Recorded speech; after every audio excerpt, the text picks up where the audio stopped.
¿Quiénes somos? No es una pregunta que nos responde el espejo. Por un lado, somos todo con lo que nos relacionamos. Somos nuestra familia, somos nuestros amigos, somos consumidores, somos creadores. Somos parte de un complejo engranaje que tiene a nuestro mundo en marcha. También somos lo que pensamos en nosotros mismos, pero lo que de verdad define quiénes somos es el qué queremos ser. Estamos hechos del mismo material que nuestros sueños, y nuestras ideas están hechas del mismo material que nosotros. El mundo en el que vivimos nos invita a plasmar parte de nosotros en él, a dejar una marca, a trascender. Cada cambio que hacemos impacta también a nuestro entorno. ¿Qué queremos ser? Se convierte en quiénes somos cuando hacemos. Queremos ayudarte a ser quien tú eres. Somos la Escuela de Negocios de América Latina con mayor proyección global, con nuestra base firme en México y nuestro espíritu extendiéndose por el mundo. Una comunidad de líderes y mentes sobresalientes que cambian desde su espíritu la realidad de los negocios. Tú eres lo que nosotros somos. EGADE Business School. Minds Igniting Change. A nombre de EGADE Business School, les damos la más cordial bienvenida a esta nueva serie de nuestro EGADE Future Forum. Este foro, este espacio nos ha servido a todos nosotros para discutir temas de alta relevancia, temas de vanguardia, temas en los cuales nosotros estamos buscando estas grandes respuestas a los contextos presentes. Esta es una gran oportunidad para todos nosotros de poder, obviamente, dialogar, poder conocer, reflexionar y, por supuesto, llevarnos muchas ideas para lo que sigue en nuestros negocios. Tengo el gusto el día de hoy de estar muy bien acompañado por Pierre Bless, quien es el director de la Asociación Mexicana de Ventas Online, y también por Fabiola Vázquez, quien es la directora de Analytics del Palacio de Hierro y profesora de EGADE Business School. Y bueno, pues la idea de nuestra conversación el día de hoy precisamente es hablar de las tendencias del e-commerce, del comercio electrónico, en el caso mexicano, pero sin duda es un tema por demás relevante, particularmente entendiendo las tendencias hacia dónde van, el gran crecimiento que se está experimentando en el mundo y siendo no México la excepción, donde ya los crecimientos son de 2 dígitos, donde ya esto ha cobrado especial relevancia y donde los modelos de negocio han evolucionado por un lado, pero la sociedad también, la sociedad ante los grandes cambios que se venían gestando ya en términos de adopción tecnológica, de romper esta barrera de que solamente se acudía a un lugar. Hoy día hablamos ya de la omnicanalidad de los negocios y esto realmente ha venido a reconfigurar mucho de lo que estamos nosotros observando. Y por supuesto, y lo hablaremos aquí, el tema de la pandemia, por supuesto que vino a terminar de reforzar pues mucho de lo que ya en la tendencia se venía dando.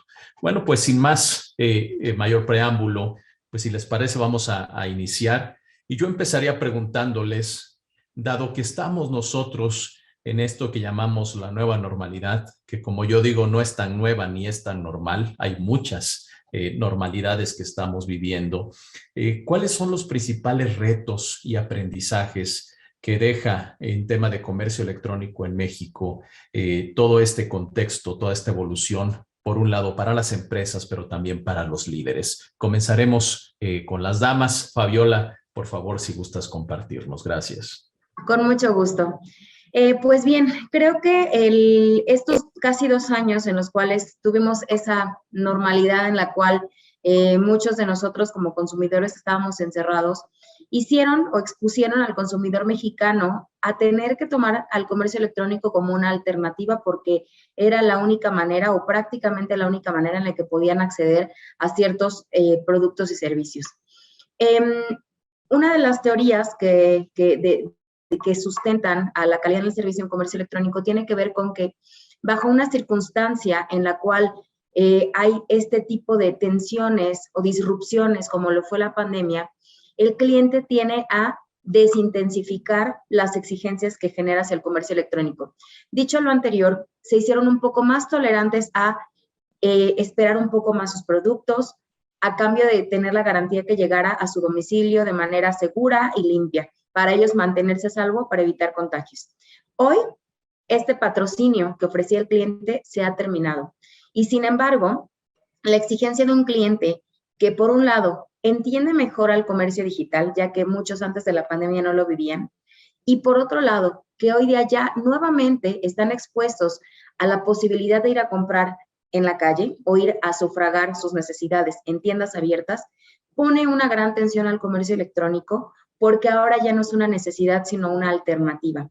Dicho lo anterior, el comercio electrónico tiene que estar listo para poder proveer un excelente servicio y de cierta manera competir con los canales físicos. Es decir, el cliente hoy día tiene más que nunca la posibilidad abierta de moverse entre brick y digital para satisfacer sus necesidades, entendiendo entonces que el comercio electrónico tiene ahora en sus propias compañías y en otros competidores también un gran rival en términos de necesidad y satisfacción por parte del cliente. Perfecto, muchas gracias, Fabiola. Pues en la misma tónica, Pierre, ¿qué nos podrías compartir? Bien, pues la primera cosa que me gusta hacer es poner las cosas en perspectiva un poquito, ¿no? Creo que para ver hasta a dónde vamos es importante entender de dónde venimos, ¿no?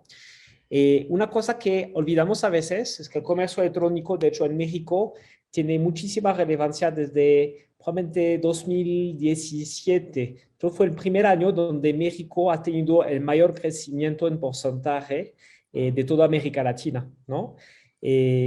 Y desde ahí, México está siempre en el top 10, top 5 de los países con mayor crecimiento a nivel mundial. De hecho, los 3 últimos años, justamente México ha estado en el top 5 de países con mayor crecimiento de comercio electrónico a nivel mundial. Y específicamente en 2019 y en 2021 fuimos el país con mayor crecimiento a nivel mundial, ¿no? Arriba de China, arriba de la India, arriba de todos los países que pensamos están liderando este crecimiento. Nada más el año pasado, el crecimiento de México superó por 50% el crecimiento promedio mundial de crecimiento del e-commerce. Algo está pasando, no por la pandemia, porque inició mucho antes. Mercado Libre se lanzó hace más de 20 años en México. Entonces, el comercio electrónico no es algo nuevo en México. Pero es una realidad que los 7 últimos años hubo muchísima inversión por parte de los retailers. La llegada de Amazon probablemente en 2015 ayudó a acelerar un poquito este fenómeno y presionar un poquito a los retailers tradicionales a entender este modelo. Entonces hubo esta primera etapa de llegada de Amazon y yo creo que después obviamente la pandemia ayudó a acelerar esto. Ahora, este crecimiento que tenemos de forma muy consistente a doble dígito los últimos 7 años, tenemos todavía muchos retos frente a nosotros. Fabiola me mencionó algunos de ellos. Me gusta hablar primero de retos estructurales que tenemos en el país. El primer reto que veo que tiene una directa correlación con las ventas en línea es la inclusión financiera. México, de los países de las 20 economías principales en el mundo, está en un nivel muy bajo de bancarización y está demostrado la correlación entre inclusión financiera y ventas en línea. Un número que viene de la misma encuesta de inclusión financiera de Banco de México, 95% de los mexicanos prefieren pagar en efectivo. Entonces, aquí tenemos un gran reto a nivel país, a nivel política pública, a nivel bancos, a nivel fintech. Es como ayudamos a los mexicanos a entender los beneficios de participar en este ecosistema financiero, porque no solamente tiene ventajas de un lado a nivel de recaudación de impuestos y todos sus beneficios, formalización de la economía, pero también a nivel consumidor en tener una experiencia más práctica que probablemente deja menos espacio a los fraudes, ¿no? Entonces, eso es el reto principal que tenemos en el país. El problema grande es que para llegar a tener una buena inclusión financiera, se necesitan primero políticas públicas muy fuertes y una prioridad fuerte por parte del gobierno para que suceda, pero también un trabajo de la mano con la banca y con la iniciativa privada. Reto número 1. El reto número 2 tiene que ver con la tasa de aceptación de los bancos de las transacciones en línea. En México, 64% solamente de las transacciones digitales están aprobadas por los bancos. Y esto está directamente relacionado con el tema de fraudes, ¿no? Los bancos prefieren rechazar, bueno, estoy resumiendo un poquito el problema, es más complejo, pero prefieren rechazar transacciones dudosas que aceptarlas, ¿ok? Y básicamente eso impacta mucho el ecosistema. Impacta al consumidor porque básicamente muchas transacciones están rechazadas, eso genera frustración y también genera mucho impacto en las empresas chiquitas, las pymes, MIPYMES, porque son las empresas que no tienen necesariamente los equipos o las herramientas para poder subir esa tasa de aceptación. Entonces, eso está impactando entonces mucho a las empresas chiquitas. Otro reto que estamos viendo tiene que ver con la logística. México está en el lugar 51 a nivel global de logística, ¿ok? Y eso, estoy hablando de logística de forma general, cuando hablamos de comercio electrónico es muy similar. Y hay varios temas que tenemos aquí. Primer problema, tenemos cuellos de botellas durante el año, por lo menos 2 veces al año, cuando tenemos un hot sale, que es la campaña más grande de ventas en línea en México, o el Buen Fin, ¿ok?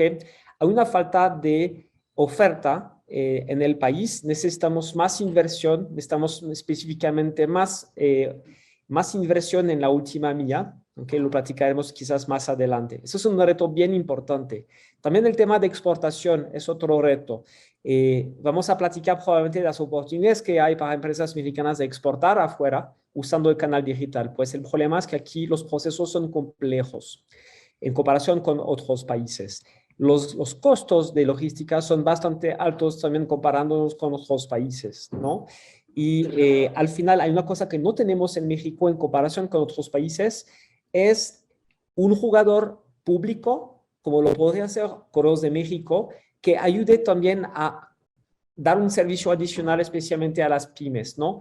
En Francia existe la Post, en Estados Unidos está US Postal Services, que están ayudando, trayendo un poquito más de competencia y también con un propósito mucho más enfocado a pymes. No lo tenemos en México todavía.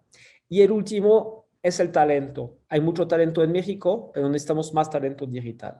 Entonces, esos son para mí los 4 grandes retos que tenemos en México para que siga creciendo el comercio electrónico. Fantástico. Muchas gracias, Pierre. Muchas gracias, Fabiola. La verdad es que es muy interesante.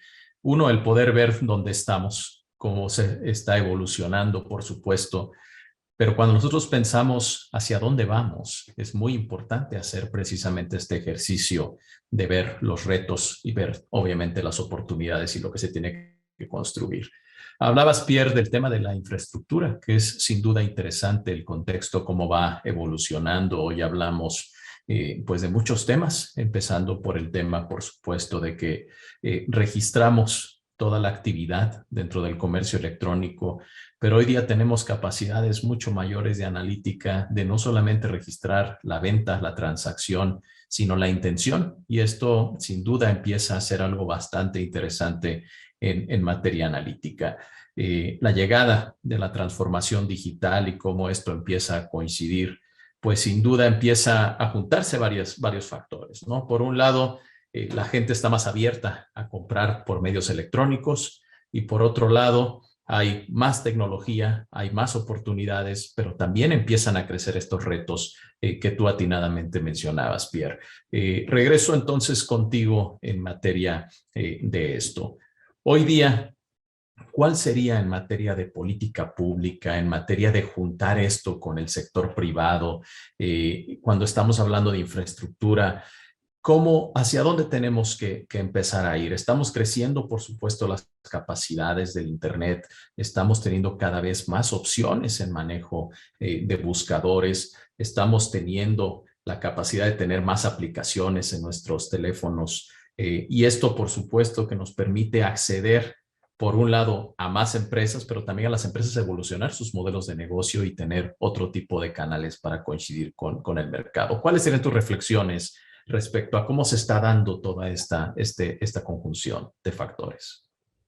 Bien, me gusta empezar con una anécdota o más bien una pequeña historia que tuvimos hace un par de años. El país líder a nivel mundial cuando pensamos al comercio electrónico es China. 44% de las ventas se hacen a través del canal digital, del canal minorista, ¿no? En México estamos en 11.3%. No estamos mal, estamos muy cerca del top 10, de hecho, en porcentaje, pero China está en otra liga, ¿no? Invitamos al equipo de Alibaba a un evento del AMBO hace un par de años, 2018, y básicamente comparamos un poquito las situaciones de los dos países. Y nos comentaron un par de cosas interesantes. La primera, el punto de inflexión para China, porque China no nació digital, ¿okay? Hubo un momento clave en la historia del comercio electrónico en China, que fue una pandemia que se llamaba el SARS en 2003. Y básicamente fue el punto de inflexión para muchas empresas y para muchos consumidores en China. La gente no podía salir de la calle, entonces la única forma de comprar era a través de sus dispositivos móviles, ¿no? Y las empresas no tenían forma de vender, entonces tuvieron en muy poco tiempo que desarrollar habilidades digitales. 2003, no estamos hablando del COVID, ¿ok? Estamos hablando de otra pandemia, pero ese fue un momento de aceleración en China, ¿no? Eso fue un factor muy a favor. La segunda cosa que sucedió en China es que muy rápidamente desarrollaron o dejaron el espacio para empresas de fintech para desarrollar soluciones que permiten la inclusión financiera. Hoy se estima que el 90% de la gente que tiene un dispositivo móvil en China está usando o Alipay o WeChat Pay, que son soluciones para pagar a través del dispositivo móvil. Eso fue el punto clave, el segundo punto clave en la inflexión. Entonces, cuando compartimos la situación de México con nuestros amigos de Alibaba, lo que nos mencionaron es que están viendo en México el mismo potencial que en China, pero hay algo clave que no estaban viendo en aquel momento, es que los líderes de las empresas tradicionales estén tomando en serio el mundo digital, ¿okay? Y pasar de un estado de mente tradicional a algo digital, ¿no? Entonces, creo que es una barrera fuerte que tenemos el día de hoy. Todavía en México está cambiando, pero sabemos que existe un poquito de resistencia al cambio. Otra reflexión también, y razón por la cual nosotros somos muy optimistas en México, es que somos un país de 130 millones de habitantes. Casi 100 millones de personas tienen acceso a dispositivos móviles, ¿ok? Es una tasa de penetración más alta en el mundo. Somos un país mobile first ahora. También la penetración de Internet es buena, 75%. El gobierno tiene como plan de desarrollar, dar acceso a más gente todavía. Entonces, estructuralmente hablando, sí tenemos muy buenos pilares para que crezca esto. Y este tema de la inclusión financiera que te mencioné, hablando de política pública, estamos viendo que en otros países hay cosas buenas que se implementaron en que poco tiempo lograron cambiar la vida de la gente. Uruguay no es el país más, el primer país con el cual nos comparamos cuando estamos en México, pero aún así me parece interesante platicar lo que hicieron. En tan solo 5 años lograron pasar de 80% de los pagos que se hacían de forma en efectivo, en cash, y 20% en tarjetas medios electrónicos, en 80% en tarjetas medios electrónicos y 20% en efectivo. Y tan solo 5 años. Y funcionó porque básicamente el gobierno lanzó una política pública a favor de la inclusión financiera en colaboración con la banca y en colaboración con la iniciativa privada. Un par de las iniciativas que se implementaron, por ejemplo, fue bajar la tasa de IVA para todas las compras en línea. Otra cosa que hicieron es obligar el pago de servicios esenciales como el doctor, como la gasolina, justamente usando solamente este tipo de métodos de pago. Y en 5 años se dio totalmente la vuelta, ¿no? Otro factor muy favorable es la innovación en fintech. México es el país de América Latina con el mayor número de fintech startups, estamos hablando de 500 empresas más o menos. Entonces, la innovación está empujando al ecosistema, a la banca específicamente, a moverse más rápidamente. Así que estoy muy optimista sobre que los cambios que están por llegar, aunque sabemos que va a durar mucho tiempo este cambio, sabemos que primero hay una oportunidad enorme y que sí o sí no hay marcha atrás, ¿no? Que la gente que descubre el mundo de la fintech, los beneficios, no vuelve al efectivo después, ¿no? Entonces creo que es una reflexión para ustedes, para hablar un poquito de qué está cambiando y por qué vamos a seguir creciendo. Sin duda, sin duda. Y el caso chino ha sido muy interesante porque ellos dieron el leapfrog, pasar de una economía de cash, de efectivo, a una economía de pagos móviles, como tú decías, saltando el tema de la tarjeta de crédito incluso, ¿no? Entonces, cómo esto ha cambiado definitivamente el contexto. Muy bien, muchas gracias, Pierre. Y Fabiola, muy interesante y por supuesto, pues tú lo conoces de primera mano. Mi pregunta para ti sería, ¿qué es lo que tú estás viendo en términos del marketplace? ¿Cómo se están reconfigurando, por supuesto, las estrategias con todos estos temas de la evolución del comercio electrónico? ¿Hacia dónde tiene que ir, por un lado, el liderazgo? ¿Hacia dónde tiene que ir esta recomposición de los modelos de negocio? ¿Y qué es lo que tú estás viendo que está sucediendo de los puntos focales importantes? Con mucho gusto. Efectivamente, los marketplaces han tenido un gran crecimiento en el último año. Se habla de que crecieron a razón de doble dígito, algo así como un 18% con respecto al año pasado. Y creo que la estrategia viene bien, sobre todo para aquellas empresas en las que por sus capacidades tanto operativas como comerciales no tienen la capacidad, incluso tal vez ni la necesidad de crear un propio sitio de comercio electrónico. Entonces, hoy día los marketplaces también fungen como una nueva alternativa para aquellos consumidores que buscan de ese acercamiento, sobre todo con la variedad y con una gran amplitud de catálogo, pero también responden a una mayor coordinación entre los canales y los proveedores o los CPGs para poder servir mejor al cliente. ¿Qué estoy viendo hoy día? Que hay una gran vorágine en términos de velocidad de entrega al mercado.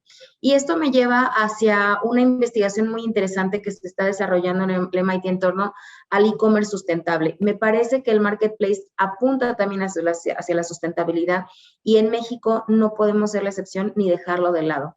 Para que tengamos una idea, las entregas rápidas, es decir, la promesa de entrega en 24 horas o menos, incrementa, según estudios del propio MIT, desde un 15 hasta un 67% las emisiones de CO2. Entonces, cuando evaluamos las dimensiones a las que ha crecido el comercio electrónico en México, estamos hablando de impacto importante, no solamente en términos de las envolturas, empaques que se están generando, sino también de transporte y medios de transporte en general subutilizados a cambio de una promesa de entrega. Sin embargo, no, el cliente, y un cliente sobre todo consciente del impacto que está generando en este medio ambiente, podría tomar decisiones diferentes. No siempre necesitamos las entregas en 24 horas o menos. Y en cambio, si nosotros como consumidores pudiéramos de manera evidente dimensionar el impacto más allá del económico, qué es lo que está generando en el ambiente, en la sociedad, en las complicaciones de planeación logística, de rutas y tránsito, el cómo este sentido de urgencia está transgrediendo al medio ambiente, tal vez las decisiones serían diferentes. Y por ello es que también los marketplaces vienen bien porque se pueden consolidar más cargas desde un mismo punto de entrega o de delivery por diferentes compañías. Entonces, si bien es una gran apuesta comercial, también es cierto que tiene su contraparte regulatoria, como le preguntabas ahora mismo a Pierre, que no podemos dejar de lado y sobre todo pensando en que va a continuar la tendencia de crecimiento del canal electrónico. Totalmente. Y que sin duda todo este tema, incluso de analítica, nos permite hacer muchas proyecciones y prospectar muchísimas de las situaciones que se van a dar y que conviven muy bien con el tema de la sustentabilidad. Muy interesante. Muchas gracias, Fabiola. Pierre, volviendo un poco al tema de los pagos, de la evolución de los pagos, es muy interesante. Tú hablabas de la inclusión financiera, que sin duda es un gran reto, es una tarea pendiente en muchos lugares, pero particularmente, por supuesto, en nuestro país. Hoy vemos pues la gran evolución de las fintech, la gran creatividad en muchos sentidos para propiciar acercamientos a grupos puntuales, ya sea para consumo, ya sea incluso para desarrollar algún tipo de negocio. Pero por otro lado vemos el tema de los medios prepago, porque por supuesto hay un tema cultural también, como tú lo mencionabas, en el tema del manejo de efectivo. ¿Qué evoluciones y cómo han tenido, obviamente, que conjugarse todas estas diferentes cuestiones culturales, tecnológicas, sociales, con el tema de esta evolución en los medios de pago en materia de comercio electrónico? Muy buena pregunta. Iba a ser muy complicado contestar porque, bueno, tenemos que contestar de dos formas distintas. A corto plazo, somos un país de efectivo, ¿ok? Y entonces los comercios tienen que adaptarse al consumidor, básicamente, porque es la costumbre, ¿no? De pagar en efectivo, contra entrega, en una tienda de conveniencia como Oxxo, o que comprar una tarjeta de prepago como lo están haciendo para otros servicios, ¿ok? Eso es la realidad de hoy. Entonces, los comercios tienen que, antes de llegar a los métodos de pagos súper modernos que estamos viendo en otras partes del mundo, como lo mencioné, pues vamos a tener primero que asegurarnos de ofrecer lo que la gente está buscando el día de hoy. Entonces, realmente lo importante aquí es una mezcla de preparar el futuro, la innovación para facilitar la inclusión financiera y de otro lado, ver cómo podemos facilitar el pago en efectivo o formas más tradicionales, ¿no? El éxito viene de ahí. Y es bien importante porque justamente la gente que no compraría hoy o la gente que con poca frecuencia es gente de la base de pirámide que no está bancarizada. Entonces, si no se hace esto, solamente vamos a seguir hablando de una parte marginal de la población mexicana, los 25 millones de personas que están en las clases ABC+, ¿ok? Pero bueno, hay más de 115 que están en 105, perdón, que están en el resto del país, ¿ok? Entonces, realmente, bueno, entonces esta parte es bien importante. Otra cosa importante que está relacionada con este tema de inclusión es también la parte de la inclusión geográfica. ¿Okay? Hay mucha gente hoy que no vive en las ciudades grandes, ¿okay? Pero que también podría beneficiar de la compra en línea. Entonces, realmente es un doble objetivo, ¿no? La inclusión financiera no solamente permite llegar a gente de la base de la pirámide, pero también llegar a gente en la mayor parte del país, ¿no? Y me gusta, de hecho, un poquito para reaccionar sobre el comentario de Fabiola de la pregunta anterior. Me van a decir, pero ¿cuál es la diferencia? ¿Por qué están hablando de medio ambiente y de inclusión financiera? ¿Cuál es la relación? Pues, en realidad, yo siento que la economía digital puede jugar un papel más allá de la parte económica, justamente, ¿no? Dar nuevas habilidades a gente que no tiene esas habilidades. Estoy hablando de gente quizás que no tiene el mismo nivel de educación o gente que están en zonas muy lejanas, ¿no? Que no tienen acceso a este conocimiento. Pues podemos apoyar a esas empresas gracias a la economía digital porque nunca ha sido tan barato, tan accesible este conocimiento. Podemos tener un papel también positivo hablando del medio ambiente, aunque el e-commerce no es la principal fuente de problemas de contaminación o de medio ambiente. Nosotros, por lo que sabemos, sí podemos implementar buenas prácticas desde el inicio.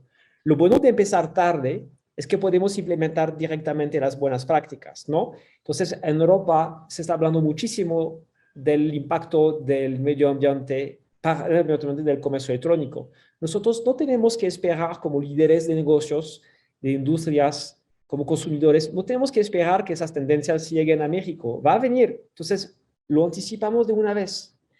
Y otro tema que mencionó Fabiola que me gustó mucho es el tema del consumo responsable, porque al final de eso estamos hablando.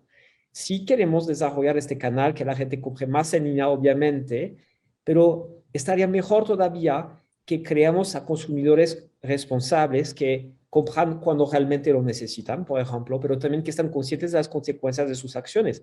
Y si no necesitas una cosa el mismo día, ya te puedes esperar un par de días más, ¿no? Entonces, me gusta también siempre reposicionar lo que estamos haciendo como industria. Yo veo a la economía digital como una forma de modernizar a México para posicionarle no solamente a otro lugar a nivel económico, pero también a nivel social. Totalmente. Y bueno, pues esto obviamente es muy importante tomarlo en cuenta desde el aspecto obviamente de datos, desde el aspecto de logística, desde el aspecto de pagos, desde el aspecto de sustentabilidad, todo de manera muy, muy holística y obviamente, como bien lo decías, en un mundo que ya es digital. Y aquí viene una reflexión interesante. Nosotros hacemos mucho en transformación digital. La pregunta, obviamente, para poder discernir respecto a la respuesta y poder debatirla, si es lo mismo hacer cosas digitalmente o ser digitales. Que hay una discrepancia muy interesante que a veces se confunde.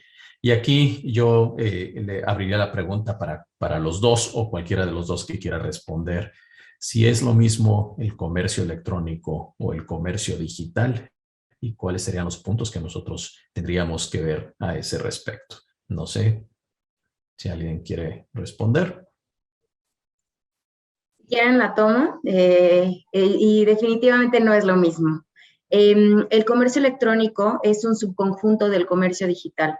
El comercio digital implica también ofrecer a los clientes una experiencia punta a punta con ese acercamiento hacia la digitalización. Es decir, por ejemplo, en tienda física ofrecer pasillo infinito, donde tienen la posibilidad de conocer un catálogo extendido o de poder validar si la pieza que tienen, la que están queriendo adquirir no está disponible en ese punto de venta, donde más lo puedan adquirir o fincar allí la orden y que la tienda se encargue de trasladarla. Pero también hablamos de una experiencia seamless, ¿no? Que el mismo contacto y el mismo discurso que reciben en chat, en WhatsApp, con un chatbot, en call center, en tienda física o en comercio electrónico sea exactamente el mismo, con la misma propuesta de valor y que no tengan que elegir en términos de donde más me conviene o donde mejor me tratan, sino que la expectativa sea exactamente homogénea. Y es allí donde el comercio digital tiene una cabida holística, integral y sobre todo centrada en el cliente. Muchas empresas y sobre todo pequeñas piensan que tener comercio electrónico es lo mismo que ser digital y no hay nada más lejano que ello. Y también hay un error muy grave en pensar que tener una página implica entonces tener ya un comercio electrónico. Y muy importante el hecho de tener una página, para nada tiene que ver con generar ventas en comercio electrónico. Y por otro lado, el ser digital también implica que habilitemos las operaciones, es decir, el backstage, para garantizar ofrecer al cliente la mejor experiencia cuando ya tienen contacto final con el producto o con la compañía, es decir, habilitar desde inventarios conectados en tiempo real, toda una estrategia de omnicanalidad que garantice que sea cual sea el medio de entrega que haya elegido el cliente, entre entrega a domicilio, recoger en tienda con click and collect, con pick-up, o más allá, locker hubs, por ejemplo, que ahorita están teniendo gran crecimiento en México, reciban exactamente lo que necesitan, tanto en forma como en fondo. Y finalmente, también el ser digital implica comprender el respeto al cliente, es decir, garantizarles privacidad y seguridad en sus datos, tranquilidad en sus transacciones y resultados acordes a sus necesidades y muy sencillos, como devoluciones, como cancelaciones y anticipación de necesidades. Muy bien, muchas gracias, Fabiola. Pierre, no sé si quieres agregar algo más. Muy de acuerdo con Fabiola. De hecho, creo que la batalla entre el comercio electrónico y las tiendas físicas ya es algo que no debería de suceder, ¿no? Al final estamos hablando de omnicanalidad, estamos hablando ahora de nuestra nueva palabra que es digital, ¿no? Que es la mezcla entre física y digital. El consumidor no piensa e-commerce o tiendas físicas, básicamente está buscando una experiencia, está buscando comprar productos y tenemos que adaptarnos a sus necesidades. Entonces, realmente, de hecho, nosotros nos llamamos Asociación Mexicana de Venta Online, pero debemos de llamarnos Asociación Mexicana de Venta Omnicanal, porque así es el consumidor y así son las empresas, ¿no? Entonces, creo que este debate es totalmente, es demasiado viejo. Ahorita todos entendimos hacia dónde tenemos que ir, ¿no? Las empresas, los pure players, están abriendo tiendas físicas también y con mucho éxito. Amazon Go es un ejemplo, pero hay tantos otros ejemplos en México también de empresas que nacieron digital que hoy tienen un par de tiendas que ya representan el 50% de sus ventas, ¿no? Entonces, eso es realmente, más que comercio electrónico, que digital commerce, es commerce al final. Estamos haciendo comercio, nada más. Totalmente. No, fabuloso. Pues muchas gracias. Y bueno, pues sin duda hay muchos temas de los que podemos platicar. El tema del talento, la falta y el desarrollo quizá de este talento y los grandes retos que implican para la empresa. Porque como bien decían, el tema del e-commerce es una parte dentro de un gran todo. Y en esa parte pues se requieren muchas habilidades dentro de la omnicanalidad, obviamente, para poder interactuar y sobre todo en estos dos grandes puntos, que es el tema de generar valor en todo sentido, a toda la cadena, pero también obviamente de generar una experiencia al cliente y una experiencia holística en todo sentido. Dicho esto, y en general, tratando obviamente de consolidar lo que hemos estado aquí comentando, ¿cuál es la tendencia para México en materia de comercio electrónico? ¿Hacia dónde va todo esto? Y la tendencia no solamente para la sociedad, la tendencia en manera general para los negocios, para la sociedad, para los modelos de negocio también, que han tenido obviamente que evolucionar, que migrar, que adecuarse y adaptarse a las nuevas circunstancias. Empezamos contigo, Pierre, y pasamos la palabra a Fabiola, si te parece. Gracias. Mira, es difícil, no tenemos una bola de cristal para decir cómo vamos a seguir creciendo. Nosotros somos muy optimistas porque les platiqué de esos retos que tenemos y que sabemos que el día que logramos solucionarlo, el impacto va a ser directo y de una magnitud muy importante, ¿no? Entonces, somos optimistas de forma general. Ahora, hay una gran oportunidad con la base de la pirámide, eso lo dije, pero van a ver los crecimientos en los meses y años que vienen. De hecho, varios retailers, como no quiero promover a ningún retailer, pero para dar ejemplos concretos, Electra, Coppel, por ejemplo, que tienen un footprint muy fuerte con la base de la pirámide, que tienen a veces, de hecho, bancos al lado del mismo comercio, van a ayudar muchísimo a desarrollar el comercio electrónico en esa base de la pirámide. Hay un potencial de crecimiento enorme. Otro potencial de crecimiento que tenemos está relacionado con la frecuencia de compra. Hoy hay 50% de la gente que compra a una frecuencia menor de una vez por mes. ¿Okay? Entonces, obviamente hay muchas diferencias por categorías, pero tenemos todavía una gran oportunidad de crecer la frecuencia de compra.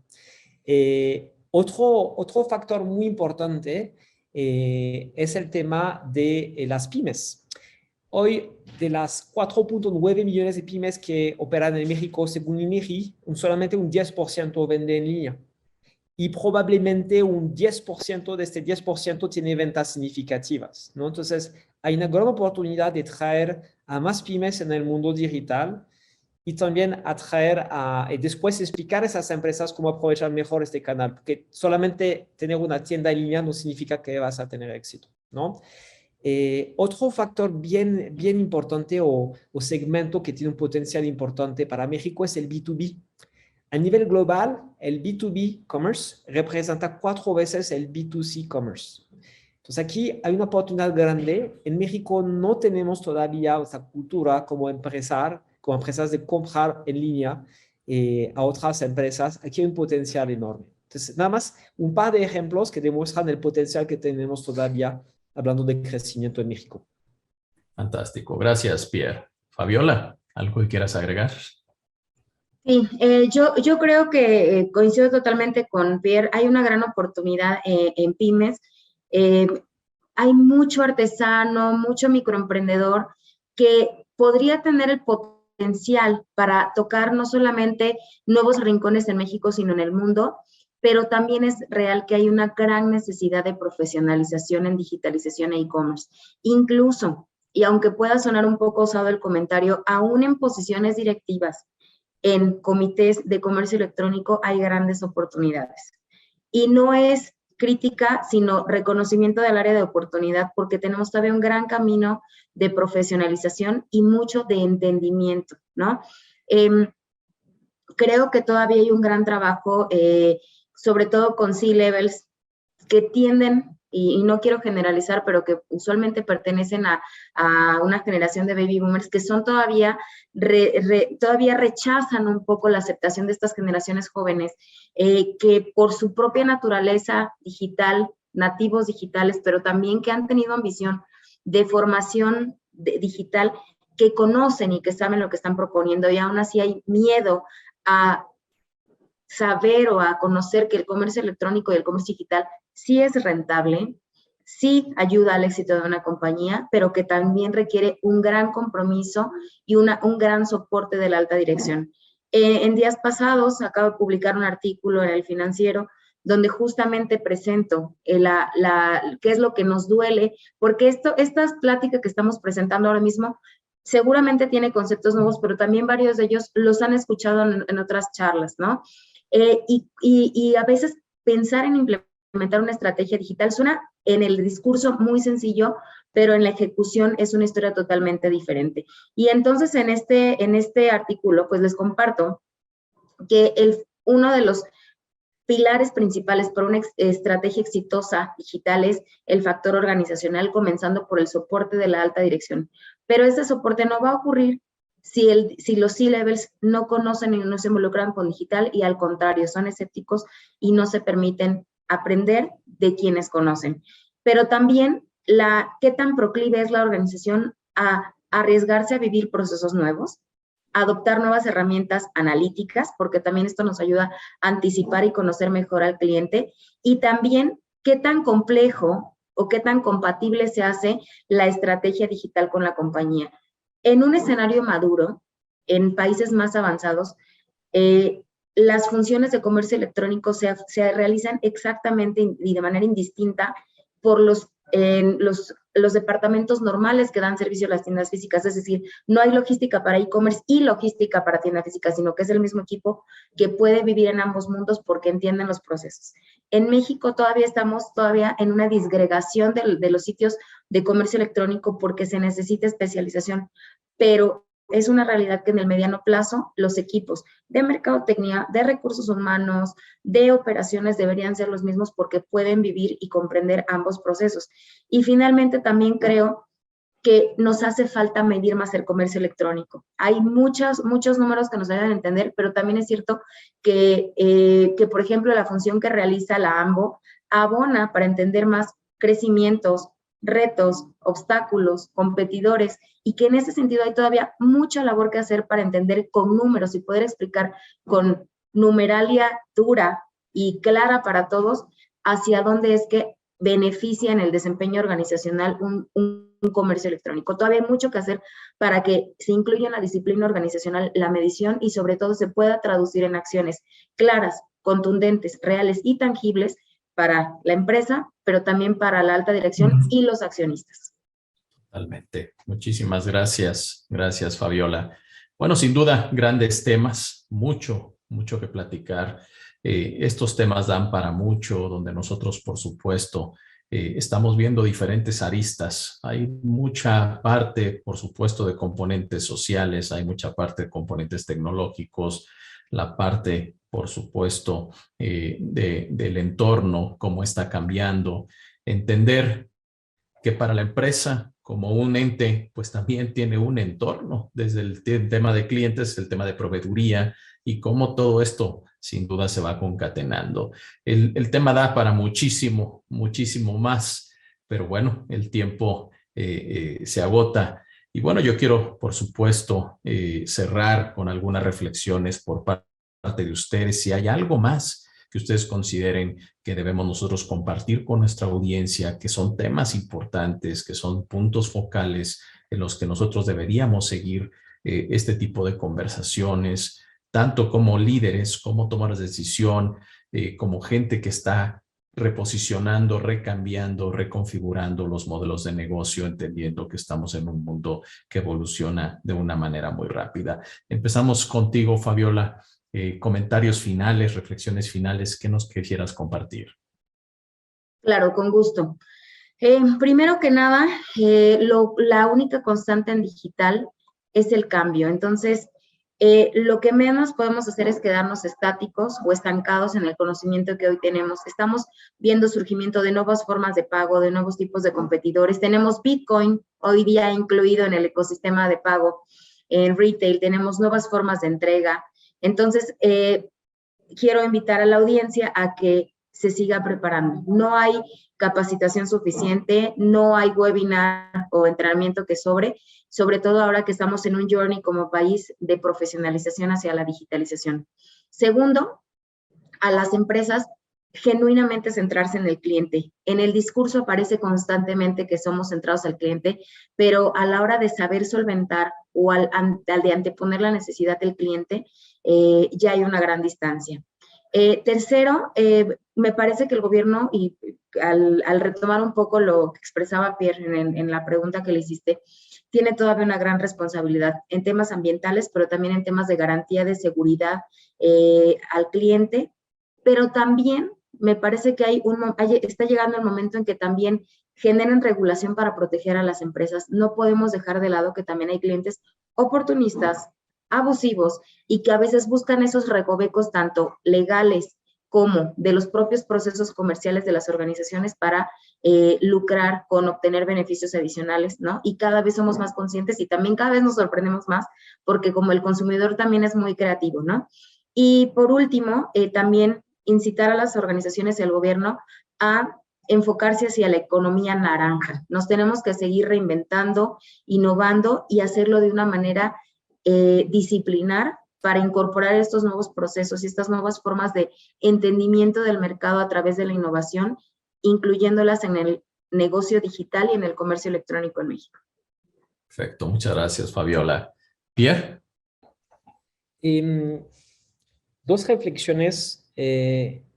Tenemos ahora una oportunidad única en nuestras vidas de emprendedores, directores generales, directores de áreas, de posicionarnos personalmente como empresas o como país, de hecho, a otro nivel, ¿ok? Porque los cambios que están pasando ahorita, la magnitud, no va a volver a pasar pronto, ¿ok? Entonces, la importancia de hacer las cosas ahora, hacerlo bien, no tenerle miedo al éxito, invertirle en lo que cuenta. La gente, por ejemplo, me parece algo clave, la tecnología como el backbone, como el esqueleto de nuestro negocio, me parece clave.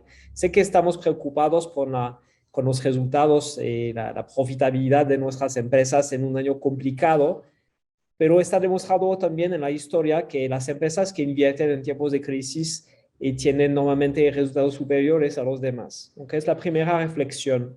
La segunda reflexión más bien es una invitación a cada uno a volverse emprendedores de este ecosistema. En México tenemos 8 unicornios. Es muy poco. Bueno, qué bueno que tengamos 8, ¿no? Porque en un par de años pasamos de 0 a 8. Pero creo que tenemos un mercado muy grande. De hecho, pensando en toda América, entre Estados Unidos y América del Sur, está más de 1 millón de personas, o más cerca de 1 millón de personas. Tenemos un ecosistema de startup cada día más grande, más consolidado, que se está ayudando. Tenemos acceso a muchísimo capital. Hay mucho capital disponible para inversión en startups el día de hoy. Hay talento cada día mejor formado. La ley de trabajo en México todavía es bastante flexible en comparación con otros países. Más bien tenemos muchos factores favorables para el desarrollo de un ecosistema de startups más fuerte. Cuando veo lo que está sucediendo en Israel, por ejemplo, o en Francia o en Brasil, creo que probablemente como país tenemos muy buenas oportunidades ahora, se pueden aprovechar ahora. Y el éxito depende de nosotros, depende también obviamente, de la colaboración con el gobierno, que está de hecho muy a favor de lo que estamos haciendo, pero realmente no lo vamos a lograr solos. Lo vamos a lograr si nos ayudamos, si trabajamos mejor entre la iniciativa privada y el sector público, y si seguimos teniendo mentes de emprendedores. Entonces hay que lanzarse. Muy bien, pues muchas gracias. Quiero tomar esta oportunidad para agradecerles a ambos su amabilidad con el tiempo y por supuesto por las muy interesantes aportaciones que nos han compartido. Muchas gracias a Pierre, muchas gracias a Fabiola. Y bueno, pues a nombre de EGADE Business School, la verdad nos da mucho gusto tener este tipo de foros, este tipo de oportunidades. Nosotros como escuela de negocios, con una visión muy vanguardista, donde estamos trabajando diferentes proyectos en nuestros programas de transformación digital. Hemos generado un centro de evolución digital, un hub de inteligencia artificial, un centro de Internet de las cosas, porque definitivamente estamos convencidos que este mundo evoluciona de manera muy rápida y no podemos quedarnos en la parte anecdótica, sino tenemos que estar en la parte vanguardista, evolucionando a la par de la sociedad, de la tecnología, de los negocios y aportando y contribuyendo en esta parte con nuestros programas de alta dirección y por supuesto la parte de maestrías. La verdad, quiero agradecerles muchísimo a Pierre, a Fabiola, por su amabilidad, por este momento tan interesante. El tema da para muchísimo más, por supuesto. Seguiremos escuchando de ustedes desde los diferentes foros, pues más de lo que ustedes tengan que aportarnos. Y bueno, para eso es el EGADE Future Forum, para tener este tipo de espacios donde podamos coincidir, dialogar, reflexionar y llevarnos muchas cosas para seguir obviamente transitando en un mundo que evoluciona a pasos gigantescos. Muchas gracias, Pierre, muchas gracias, Fabiola, y muchas gracias a toda nuestra audiencia. Gracias. Dale un salto cualitativo a tu carrera y conviértete en un experto en el análisis de datos para revolucionar las organizaciones. Maestría en Business Analytics de EGADE Business School. Un programa sin precedentes que te prepara para ser parte clave en la toma de decisiones en tu organización, hoy y hacia el futuro. Obtén una visión integral a través de una alianza de alto impacto. Las fortalezas de liderazgo y visión de negocios de EGADE Business School, con las competencias y conocimientos técnicos que brinda la Escuela de Ingeniería del Tecnológico de Monterrey. Acelera tu crecimiento dominando el desarrollo de algoritmos y minería de datos. Incrementa tu potencial para llevar a cabo todas las oportunidades que abre la tecnología, con el conocimiento de áreas claves como fintech, blockchain y marketing digital. Aprende y comparte con especialistas y líderes de empresas vanguardistas en el análisis de datos para los negocios. Para mentes visionarias que desean liderar la revolución analítica y el futuro de las empresas. Maestría en Business Analytics de EGADE Business School. La escuela de negocios número 1 en América Latina. Challenge the present. Shape the future. Como líderes, tenemos grandes experiencias que contar. Crecimos mucho con el ejemplo de otros, aunque fue mejor construir nuestro propio camino. También aprendimos grandes lecciones, pero valió la pena desaprender algunas cosas.